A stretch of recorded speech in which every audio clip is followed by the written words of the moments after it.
Hey guys, Ralph here, and welcome to True Power Trumpet Fitness on this fabulous Friday here in Connecticut. Those 10 swings, 2 30-pounders, and 10 windmill presses. Again, 60 pounds all combined. Anyway, whew, VO2 max, baby, for the other channel. Anyway, you saw the thumbnail, all right? Mendez plays Haydn. Guys, there's a couple things. It's probably been up for a while. I haven't seen it, but there's definitely a couple things I want to comment on. All right, let me honk a little bit, and we'll get to Mendez and Haydn.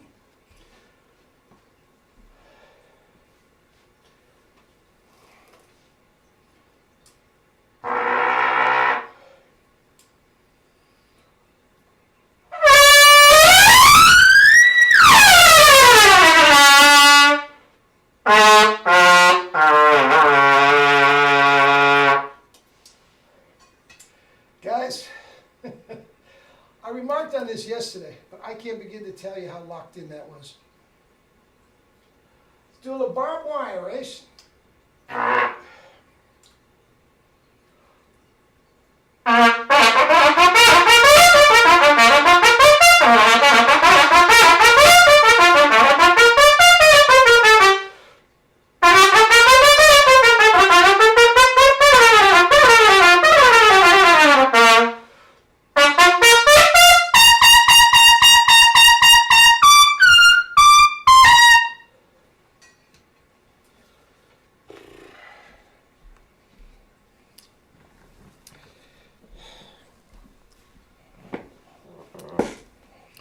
Don't need no stinking warm-up.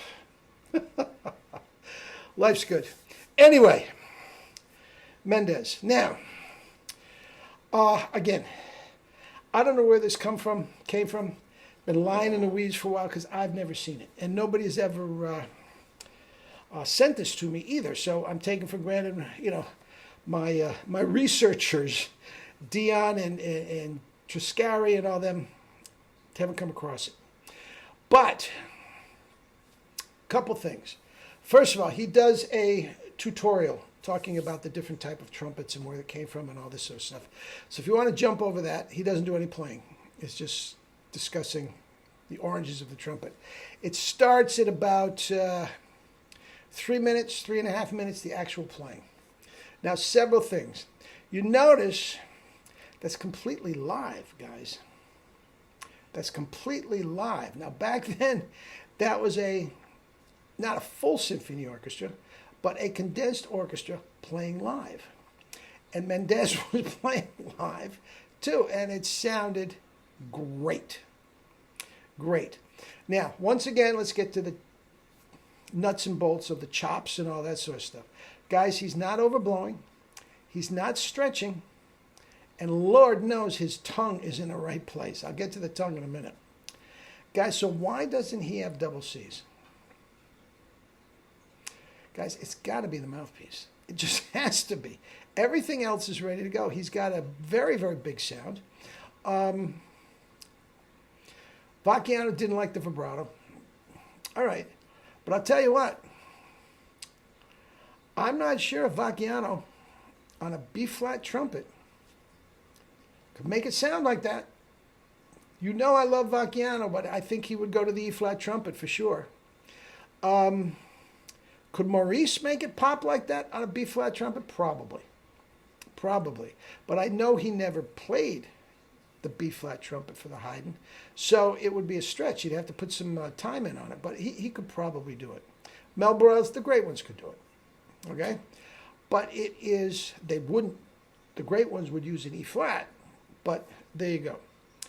But the pop, guys, the pop, his tongue is in the right, the tongue is just absolutely exquisite. So once again, why didn't he have better high notes?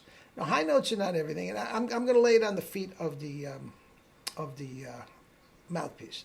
But with that said, I don't know too much about it. Okay, most of us don't. But he was rumored to be a Doc Severinsen type crazy, crazy practicer.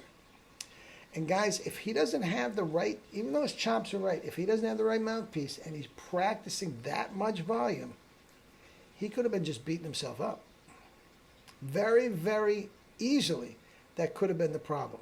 Now, we've got one of the greatest trumpet players that ever lived. So, I mean, I'm nitpicking here, right? Clark Terry didn't have a double C. I mean, we can go right down the list.